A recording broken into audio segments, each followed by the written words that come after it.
Praise lord. સગડાને ખ્રિસ્તમાં સલામ. ફરીથી પ્રભુ આપણને એકઠા કર્યા, સંગત આપી, પવિત્ર વચનને આપણે રોજ વાંચવા, મનન કરવા, પ્રેક્ટિકલના પુસ્તકનો આપણે અભ્યાસ કરીએ છીએ.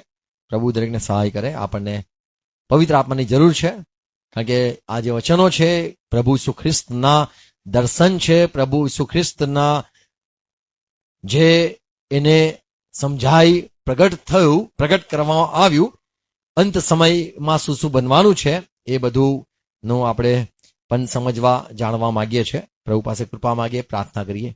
પિતા, અમે પ્રભુ ઈસુ ખ્રિસ્તના નામમાં નમીએ છીએ. આજના દિવસ માટે આભાર માનીએ છીએ, સંગત માટે આભાર માનીએ છીએ. તમારા પવિત્ર વચનને સાંભળવા, મનન કરવા માંગીએ છીએ. અમારા સાથે વાત વ્યવહાર કરો. જોડેલા દરેક વાલા ભાઈ બહેનોને આશીર્વાદ આપો. પિતા પ્રભુ ઈસુ ખ્રિસ્તના નામમાં માંગીએ છીએ. આમેન. હાલેલુયા. Good morning. પ્રેક્ટિકલનો પુસ્તક 13મો અધ્યાય, તેની આપણે ગયા દિવસોમાં જોઈ ગયા. સ્વાપદ એટલે જે મિશ્રિત થયેલું પ્રાણી, અને એ જે આવવાનો છે ખ્રિસ્ત વિરોધી, એના વિશે. અને ત્યારબાદ એક બીજો પણ પ્રાણી પૃથ્વીમાંથી આવે છે, 11મી કલમમાં જોયું. અને એ બીજું પ્રાણી જે હતું એને જે હલવાન એના જેવા એને શિંગડા હતા. અને એ બીજું પ્રાણી એ ના વિશે પણ આજે આપણે જરાક જોઈશું. 4th કલમમાં છે, 13મો અધ્યાય 4th કલમ. અજગરે સ્વાપદને અધિકાર આપ્યો હતો. સ્વાપદને અધિકાર આપવામાં આવેલો એટલા માટે જે લોકો અજગરની આરાધના પહેલાથી કરતા હતા તેઓએ પણ સ્વીકાર્યું કે અમે સ્વાપદની પણ આરાધના કરીશું. અને તેઓએ સ્વાપદની પણ આરાધના કરી જેમ અજગરની તેઓ કરતા હતા. અને એવું કહ્યું, આ સ્વાપદ જેવું બીજું કોઈ છે? એની સામે કોઈ લડી શકે એવો કોઈ છે? તો અહીંયા જે સ્વાપદ નીકળ્યું ઊંડાણમાંથી, તેણે 2 સેવકોને મારી નાખ્યા, સંતોને મારી નાખ્યા, એવો એને અધિકાર હતો. અને એટલા માટે જ અજગરે તેને બહાર લાવેલો હતો. એ આપણે જોઈ ગયા.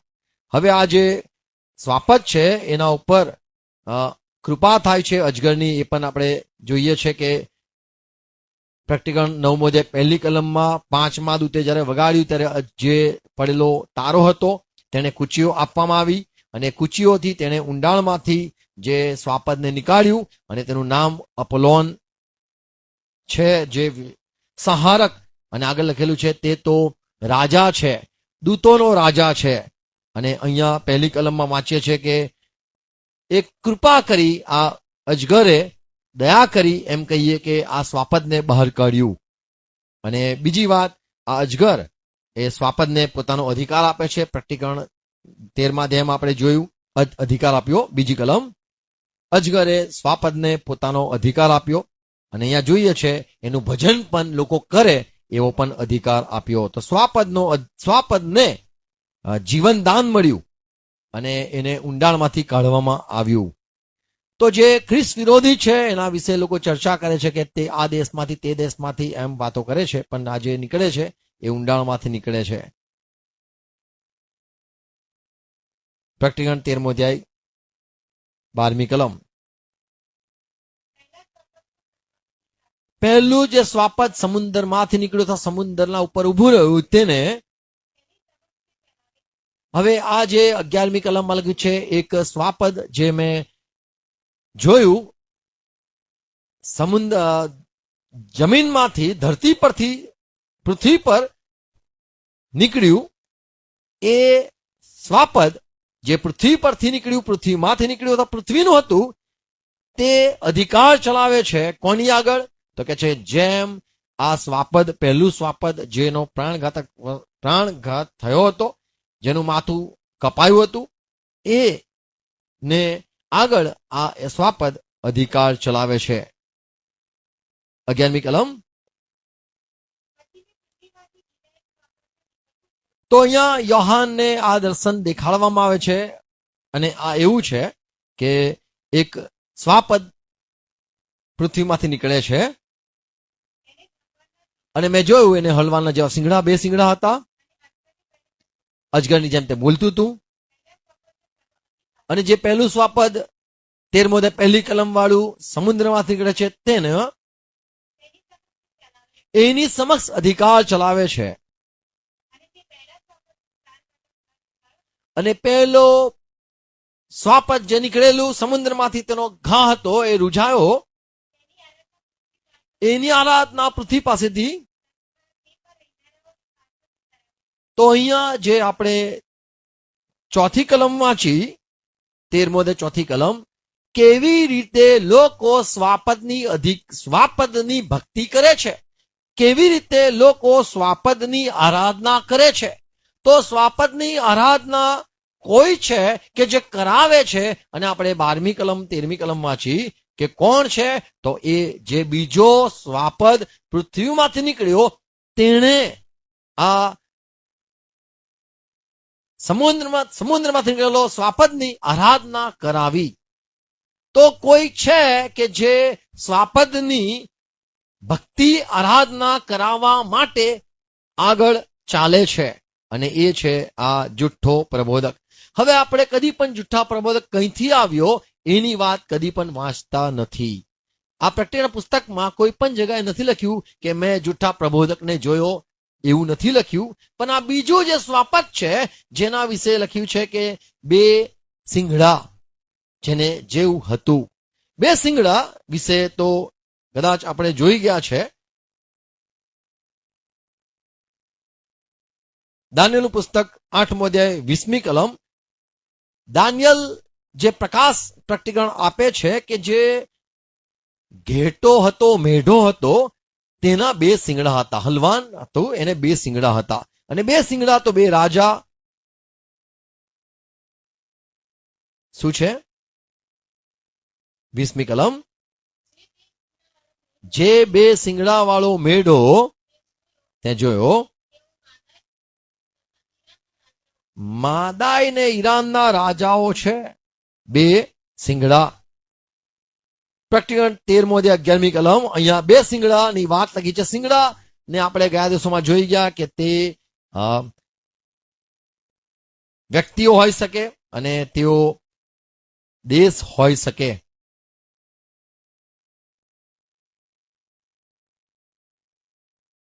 17મો અધ્યાય તેની 12મી કલમ પ્રકટીકરણ. જે 10 સિંગડા તો કે છે કે તે 10 રાજા છે.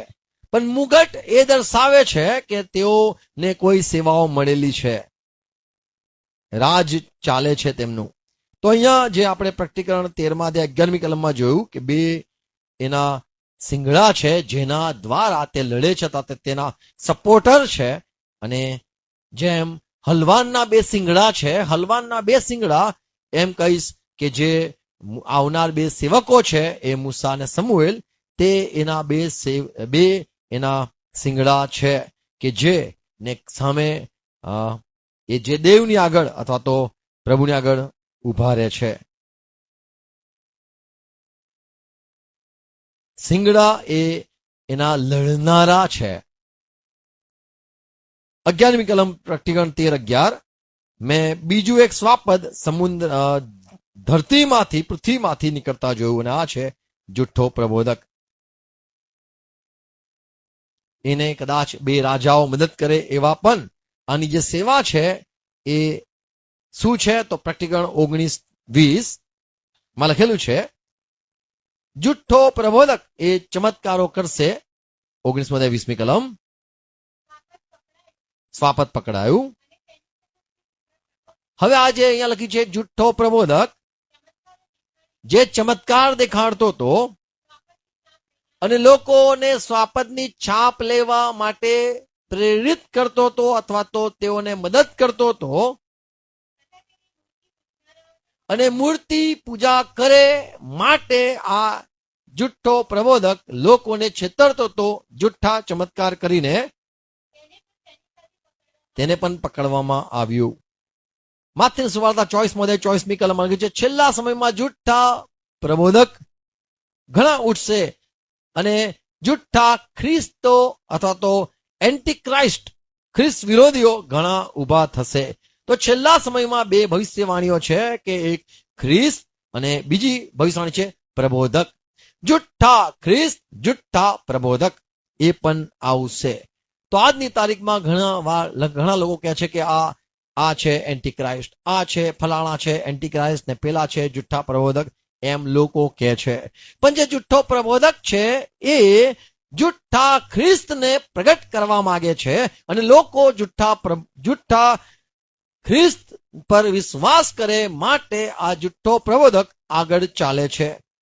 યોહાનનો પત્ર, પહેલો પત્ર, 4થો અધ્યાય, 1લી કલમ અને 3જી કલમ વાંચો તો ત્યાં છે ઘણા જુઠ્ઠા પ્રબોધકો નીકળ્યા છે અને 3જી કલમમાં લખ્યું છે એન્ટીક્રાઇસ્ટ, ખ્રિસ્ત વિરોધી તે આવવાનો છે. તો આ શબ્દ સાથે સાથે જોઈએ છે જુઠ્ઠો પ્રબોધક અને એની સાથે આપણે જોઈએ છે જુઠ્ઠો ખ્રિસ્ત અથવા તો ખ્રિસ્ત વિરોધી. 4થો અધ્યાય, 1લી કલમ. વાલાઓ, દરેક આત્મા પર વિશ્વાસ ન કરો, પણ આત્માઓ દેવ પાસેથી છે કે નહીં કેમ પારખી જુઓ, કેમ કે જગતમાં જુઠ્ઠા પ્રબોધકો ઘણા નીકળ્યા છે. 3જી કલમ. અને જે દરેક આત્મા પ્રભુ ઈસુ પાસે નમતો નથી, આવતો નથી, તો સમજી લો એ જુઠ્ઠો પ્રબોધક છે, દેવ પાસેથી આવેલો પ્રબોધક નથી. અને ખ્રિસ્ત વિરોધીનો જે આત્મા વિશે વાત કરીએ છે, તમે સાંભળ્યું, જે આવે છે તે એ જ છે. તો અહીંયા જે ઈસુ ખ્રિસ્તની આગળ નમાવે છે તો સાચો પ્રબોધક, અને પ્રભુ ઈસુ ખ્રિસ્તની પાસે નથી લઈ જતો તો એ પ્રબોધક પ્રભુ ઈસુનો નથી. એમ જ જે જુઠ્ઠો પ્રબોધક છે એ શેતાનની આગળ નમાવશે જ.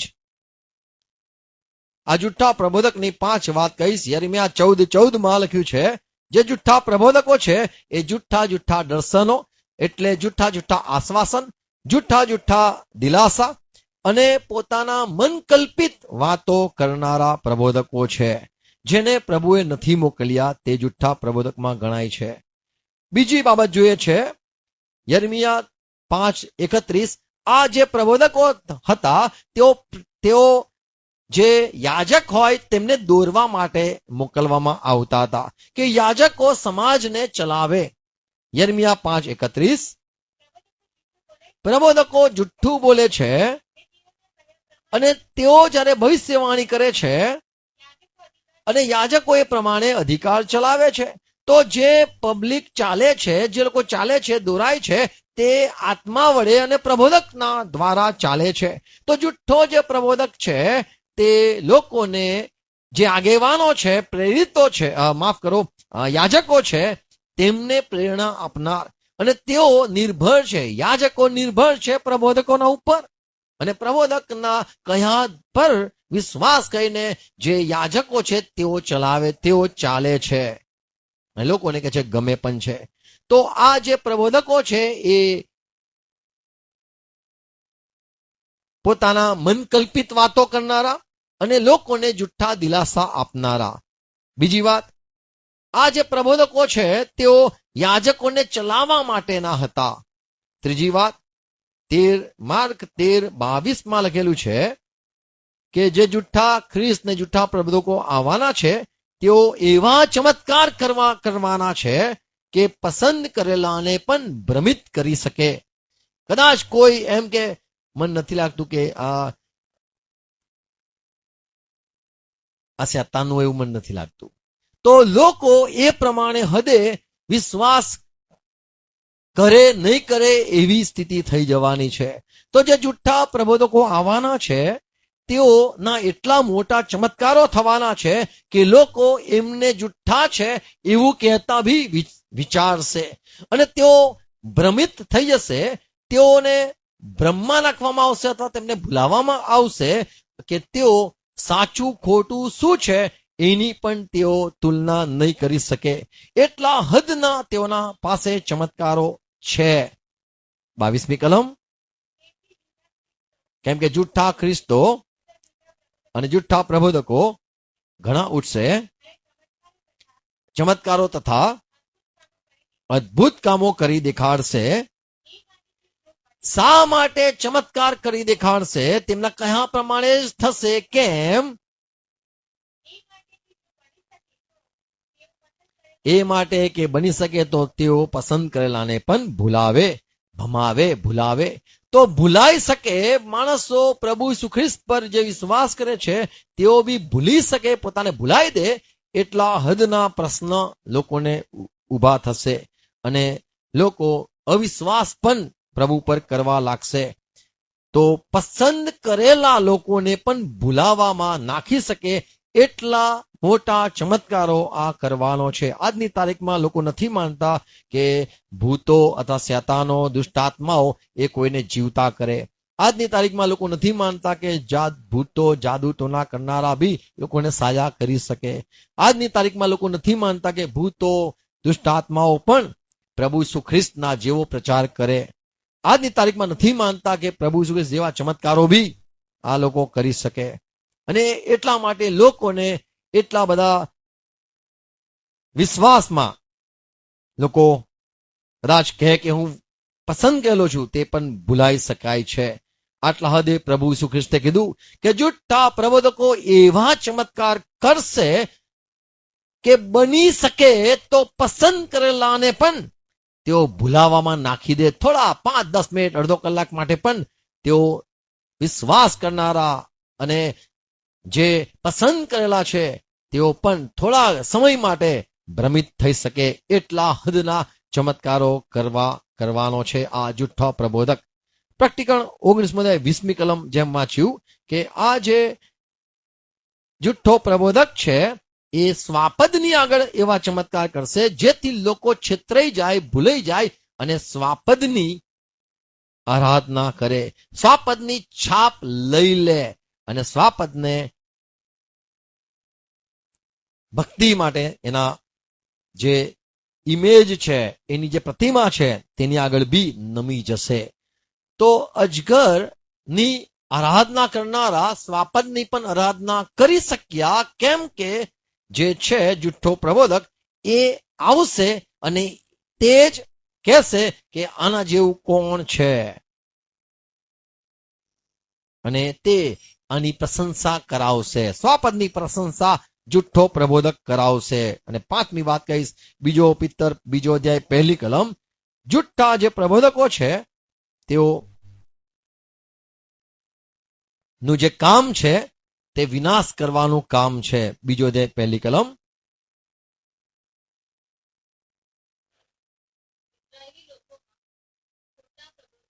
જેમ પહેલા સમયમાં ઇઝરાયલમાં ખોટા પ્રબોધકો ઉભા થયા હતા, તેમ તમારામાં પણ ઉપદેશકો થશે. સ્વાભાવિક વાત છે, સાચી વાત છે. અને તેઓ ઉભા થઈને ખાસ એમનું કામ છે નાશકારક, પાખંડી મત ફેલાવશે. મત ફેલાવશે. એક જણને લાગશે હું અમારું આ સાચું, અમારું આ મંડળી સાચી, અમારી આ મંડળી સાચી, એમ લોકોને લાગશે. અને જે વિશ્વાસીઓ છે, જે જાણે છે અમારા પ્રભુએ ઉદ્ધાર કર્યો છે, એનો નકાર કરવા માટે લોકોને પ્રેરિત કરશે. તો લોકો પ્રભુની દયા પર, કૃપા પર ભરોસો નહીં રાખીને પોતાના કર્મ પર ભરોસો કરીને લોકો પ્રભુના તારણથી દૂર જશે અને પોતે લોકો નાશ પામશે. તો આ જુઠ્ઠા પ્રબોધકોનું જે કામ છે એ જૂઠા મત ફેલાવવા, જુઠ્ઠા શિક્ષણો ફેલાવવા, જેથી પ્રભુ ઈસુ તરફ નહીં પણ બીજી બધી બાબત પર લોકોનો વિશ્વાસ થઈ જાય. જેમ નિર્ગમન 7મો અધ્યાય 1 કલમમાં મૂસાને પ્રભુએ પસંદ કર્યો અને મૂસાને કીધું, મૂસા તું દેવ અને તારો જે પ્રબોધક છે એ હારૂન તારો ભાઈ રહેશે અને હારૂન તારા આગળ પ્રગટ ચમત્કારો કરશે અને હારૂન તારા વતી બોલશે. મૂસા તારે તારી વાવા નહીં કરવી, મૂસા તારે તારી પ્રશંસા નહીં કરવી, હું પ્રશંસા કરાવીશ અને લોકો તને માનશે, દેવ તરીકે માનશે. નિર્ગમન 7મો અધ્યાય 1 કલમ. અને યહોવાએ મૂસાને કહ્યું, મેં તને ફારૂને આગળ ખડો કર્યો છે, દેવના ઠેકાણે ઉભો કર્યો છે, એટલે તું જ જે કરવું હોય તું કરી શકે છે. અને તારો ભાઈ હારૂન તારો પ્રબોધક થશે. અને હું જે તને આજ્ઞા આપું છું તું એને કહેજે. અને તારો ભાઈ હારૂન ફારૂનની સાથે વાત કરશે અને ઇઝરાયલના પુત્રો ઇઝરાયલને જવા દેશે. તો સારું, અહીંયા જોઈએ છે આ મૂસા અને એની આગળ જે છે એ છે હારૂન. એમ જ જે ચમત્કારો કરે છે એ જુઠ્ઠો પ્રબોધક એક સમય આવવાનો છે. જુઠ્ઠો પ્રબોધક એ એની આગળ સ્વાપદની આગળ જે બધા ચમત્કારો કરશે જેથી લોકો સ્વાપદની ભક્તિ કરે અને લોકો જુઠ્ઠા પ્રબોધક પર વિશ્વાસ કરશે, એની વાત પર વિશ્વાસ કરશે અને લોકો એ છાપ લેશે. લોકો આ જુઠ્ઠા પ્રબોધકોની વાતમાં આવીને સ્વાપદની આરાધના પણ કરશે. 12મી કલમ પ્રકટીકરણ 13:12 ત્યાં લખેલું છે, પહેલા સ્વાપદ જે હતો તેનો બધો જ અધિકાર. ઓકે, તો આ જે બીજું સ્વાપદ આવે છે એટલે જુઠ્ઠો પ્રબોધક તે ચલાવે છે એની આગળ.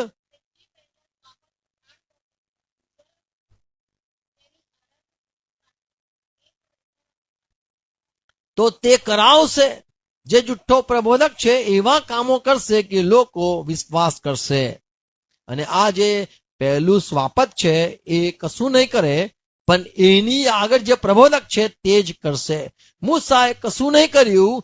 મૂસાએ હારૂનને કીધું, હારૂને લાકડી નાખી. હારૂન જ એ મૂસાનો એમ્બેસેડર કહીએ અથવા તો મૂસાનો દૂત કહીએ હારૂન હતો.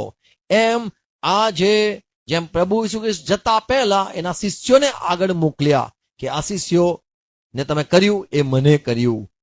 એમ અહીંયા જે સ્વાપદ છે એની આગળ કોઈ અધિકાર ચલાવે છે એટલે લોકોને કંટ્રોલમાં લાવે છે. એ છે જુઠ્ઠો પ્રબોધક.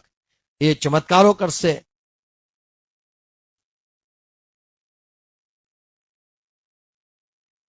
ચૌદમી કલમ,